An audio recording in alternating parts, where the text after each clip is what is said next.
18ാമത് ലോക്സഭാ തെരഞ്ഞെടുപ്പിൻ്റെ വോട്ടെണ്ണൽ പുരോഗമിക്കുമ്പോൾ 5 മണിക്കൂറുകൾക്ക് ശേഷവും ഇപ്പോഴും ഇന്ത്യ ആര് ഭരിക്കും, ഇന്ത്യയെ ഇനി ആര് നയിക്കും എന്ന കാര്യത്തിൽ ഒരു ഉറപ്പ് പറയാൻ പറ്റാത്ത അവസ്ഥയിലാണ്. ഇരു മുന്നണികളും ഇഞ്ചോടിഞ്ച് പോരാട്ടമാണ് കാഴ്ചവെക്കുന്നത്. എക്സിറ്റ് പോളുകളെയും മാധ്യമങ്ങളുടെയുമെല്ലാം മുൻവിചാരത്തെ മാറ്റിമറിക്കുന്ന ഒരു തെരഞ്ഞെടുപ്പ് ട്രെൻഡാണ് ഇപ്പോൾ നടന്നുകൊണ്ടിരിക്കുന്നത്. കേരളത്തിലും സ്ഥിതി വ്യത്യസ്തമല്ല. കേരളത്തിൽ UDF മുന്നേറ്റം കുറിച്ചിരിക്കുകയാണ്. ഈ ഒരു അവസരത്തിൽ നമ്മളോടൊപ്പം ചേരുന്നത് പ്രൊഫസർ KM ഫ്രാൻസിസ് സാറാണ്. സാർ നമസ്കാരം.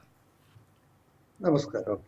സാറേ, കേരളത്തിലെ രാഷ്ട്രീയ ഈ ഒരു ഇലക്ഷൻ തെരഞ്ഞെടുപ്പുമായി ബന്ധപ്പെട്ട് വളരെ അവിശ്വസനീയമായ രീതിയിൽ BJP 2 സീറ്റിൽ ഈ ഒരു നിമിഷം വരെ ലീഡ് ചെയ്തുകൊണ്ടിരിക്കുന്നതാണ് കാണാൻ സാധിക്കുന്നത്.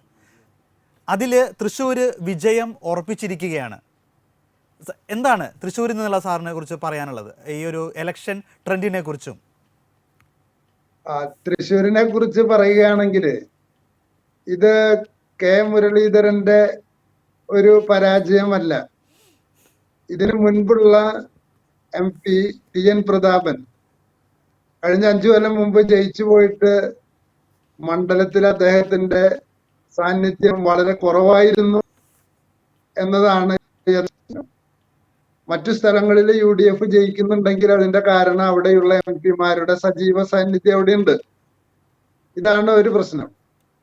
രണ്ടാമത്തെ കാര്യം, കഴിഞ്ഞ 10 കൊല്ലമായി സുരേഷ് ഗോപി ഈ മണ്ഡലത്തില് നിറഞ്ഞു നിൽക്കുകയാണ്. കാരണം കരുവന്നൂര് പ്രശ്നം ഉണ്ടായപ്പോഴെല്ലാം അദ്ദേഹം അതുപോലെ മറ്റനേകം ജനകീയ പ്രശ്നങ്ങളിൽ അദ്ദേഹം ഇടപെട്ടിരുന്നത് ജനങ്ങളുടെ ഒരു സപ്പോർട്ട് നേടിയെടുക്കാനായിട്ട് അദ്ദേഹത്തിന് കഴിഞ്ഞിട്ടുണ്ട്. ഞാൻ കഴിഞ്ഞ ആഴ്ച ഒരു സഹോദരനായിട്ട് ആശയം പങ്കുവെച്ചപ്പോൾ പറഞ്ഞത്, ഈ സുനിൽ കുമാറിന് വോട്ട് കുറയാനുള്ള സാധ്യത അദ്ദേഹം പറഞ്ഞത് ഈ BDJS-ന്റെ കീഴിലെ ഈഴവന്മാര് കാര്യമായിട്ട് സുരേഷ് ഗോപിയെ സഹായിക്കും, അതുകൊണ്ട് സുരേഷ് ഗോപി ജയിക്കുമെന്നാണ് ഒരാഴ്ച മുമ്പ് ഒരു സഹോദരൻ BJP-യിലുള്ളത് എന്നോട് പറഞ്ഞത്.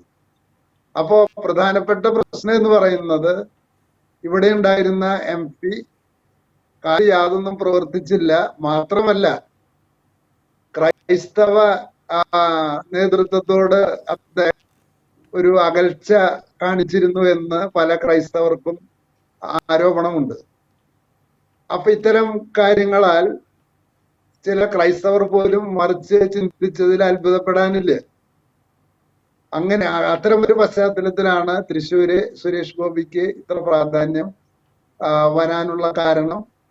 അത് ഒരു കോൺഗ്രസില് സിറ്റിംഗ് MP-യോടുള്ള ഒരു വിരുദ്ധ മനോഭാവം കൂടി ഉണ്ട് എന്നാണ് ഞാൻ മനസ്സിലാക്കുന്നത്. സാറേ, മറ്റൊരു കാര്യം പറയുകയാണെങ്കിൽ, ഇപ്പോൾ കിരീട വിവാദം ഈ ഒരു ഇലക്ഷൻ തുടങ്ങിയ സമയത്ത് സുരേഷ് ഗോപി ലൂർദ് മാതാവിന് സമർപ്പിച്ച കിരീടം, അതുമായി ബന്ധപ്പെട്ട് ഒരുപാട് വിവാദം ഉയർന്നിരുന്നു.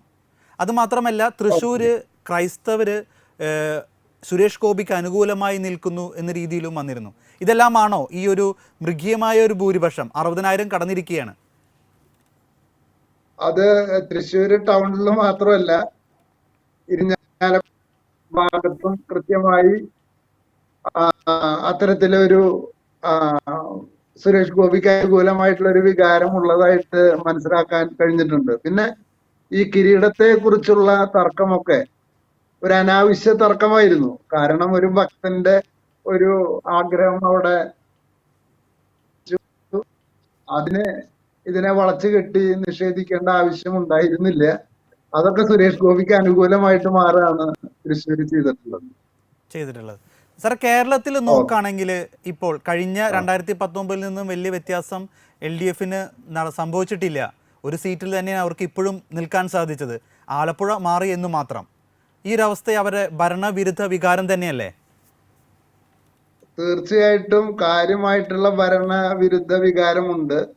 അത് മനസ്സിലാക്കണമെന്നുണ്ടെങ്കിൽ വോട്ടിംഗ് കഴിയുമ്പോൾ അതിന്റെ LDF-ന് കിട്ടിയ വോട്ടിംഗ് ശതമാനത്തില് കാര്യമായിട്ടുള്ള കുറവുണ്ടാകാൻ സാധ്യതയുണ്ട്. ഇത് പറയാനുള്ള കാരണം, നമ്മുടെ മുഖ്യമന്ത്രിയുടെ മണ്ഡലത്തിൽ പോലും കാര്യമായിട്ടുള്ള വോട്ടിന്റെ കുറവ് LDF-നും കൂടുതൽ UDF-നും രേഖപ്പെടുത്തിയിട്ടുണ്ട്. ഇതൊക്കെ കാണിക്കുന്നത് കൃത്യമായ ഭരണവിരുദ്ധ വികാരമുണ്ട്. മാത്രമല്ല, പേഴ്സണലായിട്ടുള്ള ബന്ധങ്ങളിൽ നിന്ന് മനസ്സിലാക്കാൻ കഴിഞ്ഞത് പല സർക്കാർ മേഖലയിൽ ജോലി ചെയ്യുന്നവരും ഇവര് പോയിട്ട് UDF വന്നിട്ട് വേണം ഞങ്ങൾക്ക് ഇപ്പൊ കിട്ടാനുള്ള ആനുകൂല്യങ്ങളൊക്കെ കിട്ടാൻ എന്ന് വരെ പറയുന്ന അനേകം LDF മെമ്പേഴ്സിനെ കണ്ടുമുട്ടാൻ കഴിഞ്ഞിട്ടുണ്ട്. ഇത് കാണിക്കുന്നത് ഒരു ഭരണ വിരുദ്ധ വികാരം ഉണ്ട് എന്ന് തന്നെയാണ്. ഈ തിരുവനന്തപുരത്ത് ഇപ്പോൾ നമ്മുടെ ലത്തീൻ സമുദായവുമായി ബന്ധപ്പെട്ടും സർക്കാരുമായി, കേന്ദ്ര സർക്കാരുമായിട്ടൊക്കെ ഒരുപാട് പ്രശ്നങ്ങൾ ഈ ഇലക്ഷൻ സമയത്ത് ഉണ്ടായിരുന്നതാണ്. പക്ഷെ അവിടെ NDA BJP ഒരു അപ്രതീക്ഷിത മുന്നേറ്റമാണ് ഇപ്പോൾ വെച്ചിരിക്കുന്നത്. മത്സ്യത്തൊഴിലാളികളുടെ ഒരുപാട് പ്രശ്നങ്ങൾ ഉണ്ടായിരുന്നു ഈ മണ്ഡലത്തിൽ. പക്ഷെ അതൊന്നും ഈ ഒരു തെരഞ്ഞെടുപ്പിനെ ബാധിച്ചിട്ടില്ല എന്ന് വേണം കരുതാൻ. പക്ഷെ അത് വോട്ടെണ്ണൽ കഴിയുമ്പോഴാണ് പൂർണ്ണമായിട്ട് നമുക്ക് മനസ്സിലായിട്ടുള്ളൂ. ഞാൻ വോട്ടെണ്ണലിന്റെ റിപ്പോർട്ടുകൾ കേൾക്കുമ്പോൾ എനിക്ക് മനസ്സിലായത് BJPക്ക് മുൻ ഇലക്ഷനുകളിലെ ഭൂരിപക്ഷം ഉണ്ടായിരുന്ന സ്ഥലങ്ങളിലാണ് ഇത് ഇപ്പോൾ രാജീവ് ചന്ദ്രശേഖറിന് ഒരു ഭൂരിപക്ഷം ഉള്ളത്. ഇനി നെയ്യാറ്റിൻകര, കോവളം മുതലായ ഏരിയയിലേക്ക് മാറുമ്പോൾ ഈ ഭൂരിപക്ഷം മാറാനുള്ള ഒരു സാധ്യതയുണ്ടെന്നാണ് എനിക്ക് വിശകലനങ്ങൾ ശ്രദ്ധിച്ചിട്ട് മനസ്സിലായത്. മാത്രമല്ല, CPI സ്ഥാനാർത്ഥിയായ ശ്രീ പന്ന്യൻ രവീന്ദ്രൻ മുൻപ് C ദിവാകരന് കിട്ടിയതിനേക്കാൾ കൂടുതൽ വോട്ട് പിടിച്ചു എന്നുള്ളത് അത് UDFന് കിട്ടേണ്ട വോട്ടില് കുറവ് വരുത്തിയിട്ടുണ്ട്. അപ്പൊ അതുകൊണ്ട് തിരുവനന്തപുരത്തെ കാര്യങ്ങൾ അറിയണമെങ്കിൽ നെയ്യാറ്റിൻകരയും കോവളം ഒക്കെ എണ്ണിയാലാണ് പൂർണ്ണമായ ചിത്രം അറിയാൻ കഴിയുള്ളൂ എന്നാണ് എനിക്ക് ഇതുവരെയുള്ള വിശകലനങ്ങൾ ശ്രദ്ധിച്ചിട്ട് മനസ്സിലായിട്ടുള്ളത്. മറ്റൊരു കാര്യം സാറേ, ഇപ്പോൾ ഈ ഒരു കേരളത്തിൽ ഇപ്പോൾ ഒരു UDF തരംഗം ഉണ്ടായിരിക്കുകയാണ്. ഇത് ഇന്നത്തെ സർക്കാരിൻ്റെ ഇപ്പോൾ ഒരു ക്രൈസ്തവ സമുദായത്തോടുള്ള ഒരു അകൽച്ച അല്ലെങ്കിൽ ആ ഒരു വിരുദ്ധ മനോഭാവം പല മേഖലകളിലും കണ്ടിരുന്നു. ഇപ്പോൾ ഈ ഇലക്ഷന് തൊട്ട് മുമ്പ് വരെ ഈ വന്യമൃഗ ആക്രമണവുമായിട്ട് നിരവധി മെത്രാന്മാർ വരെ പ്രതിഷേധവുമായിട്ട് തെരുവിലായിരുന്നു.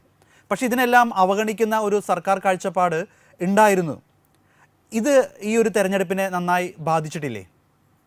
തീർച്ചയായിട്ടും അതിന്റെ ലക്ഷണമാണ് നമുക്ക് ഡീൻ കുര്യാക്കോസിന്റെ ഭൂരിപക്ഷത്തില് കാണുന്നത്. അതുപോലെ തന്നെ വയനാട്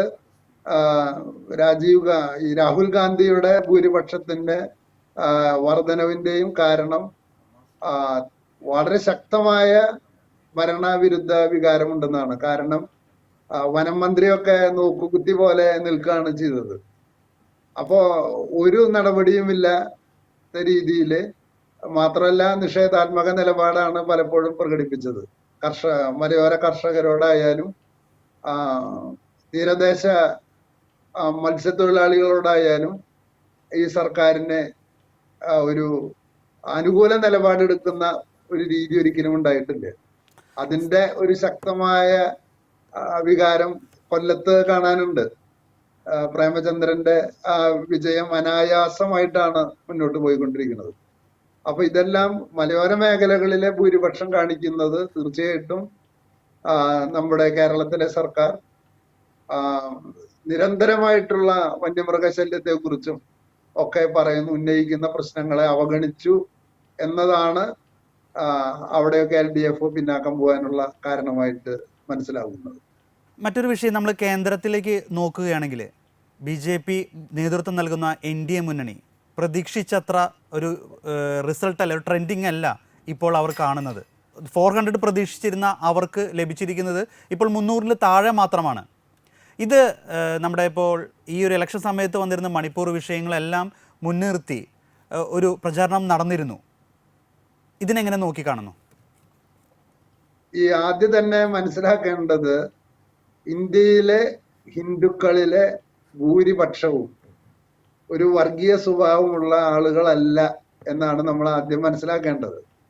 അതുകൊണ്ട് വർഗീയത മാത്രം അല്ലെങ്കിൽ ചില നുണകളൊക്കെ പ്രചരിപ്പിച്ചുകൊണ്ട് മാത്രം ഒരു പ്രസ്ഥാനത്തിന് വളരെയധികം കാലം മുന്നോട്ട് പോകാനായിട്ട് കഴിയില്ല.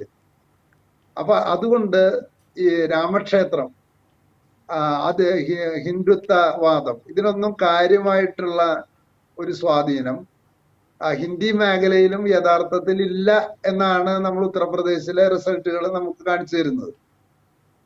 അതേസമയം തന്നെ ഡൽഹി മുഖ്യമന്ത്രിയായ കേജ്രിവാളിനെ അറസ്റ്റ് ചെയ്തു.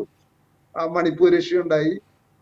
പല സ്ഥലത്തും അഹങ്കാരത്തിന്റെ ഭാഷ, ആസാമിലെ മുഖ്യമന്ത്രി ആയാലും മറ്റു ചില നേതാക്കളായാലും അഹങ്കാരത്തിന്റെ ഭാഷ ഉപയോഗിക്കുന്നു. അത് മനുഷ്യർക്ക് വെറുപ്പുണ്ടാക്കുന്നതാണ്. അതൊരു പരിധി വരെ വിജയിക്കുള്ളൂ. അപ്പൊ അതുകൊണ്ട് ഹിന്ദുത്വ അജണ്ടയ്ക്ക് വലിയ പ്രാധാന്യം ഇന്ത്യൻ സമൂഹം നൽകുന്നില്ല എന്നതിന്റെ ഒരു സൂചനയാണ് ഇത് കാണിക്കുന്നത്. മാത്രമല്ല, ഇതുവരെ BJPക്ക് ലഭിച്ചിരുന്ന ഭൂരിപക്ഷത്തിന്റെ കാരണം കോൺഗ്രസ് മനോഭാവമുള്ള പാർട്ടികൾ വിഘടിച്ചു നിൽക്കുന്നത് കൊണ്ടായിരുന്നു. മമത ബാനർജി ഒരു ഭാഗത്ത്, അഖിലേഷ് യാദവ് വേറൊരു ഭാഗത്ത്. പക്ഷെ രാഹുൽ ഗാന്ധിയുടെ ഭാരത് ജോഡോ യാത്രയ്ക്ക് കിട്ടിയ ഒരു അനുകൂല നിലപാട് എന്ന് പറയുന്നത് പ്രതിപക്ഷത്തുള്ള വ്യത്യസ്ത പാർട്ടികളെ ഒരു കൊടക്കീഴിൽ കൊണ്ടുവരാൻ കഴിഞ്ഞതാണ് രാഹുൽ ഗാന്ധിയുടെ വിജയം. അപ്പോ എന്തായാലും ഒരു ശക്തമായ പ്രതിപക്ഷമെങ്കിലും ലോകസഭയിൽ ഉണ്ടാകും. അതുകൊണ്ട് അഹങ്കാരത്തിന്റെ ഭാഷ കുറച്ച് ശത്രുതയിലേക്കുള്ള ഒരു പോക്ക് NDA മുന്നണി സംസാരത്തിലും പ്രയോഗത്തിലും പിൻവലിക്കും എന്നാണ് ഞാൻ പ്രതീക്ഷയോടെ കാണുന്നത്. ഓക്കെ സാറേ, താങ്ക് യു. ഇത്ര നേരം ഞങ്ങളോടൊപ്പം പ്രതികരിച്ചതിന് നന്ദി.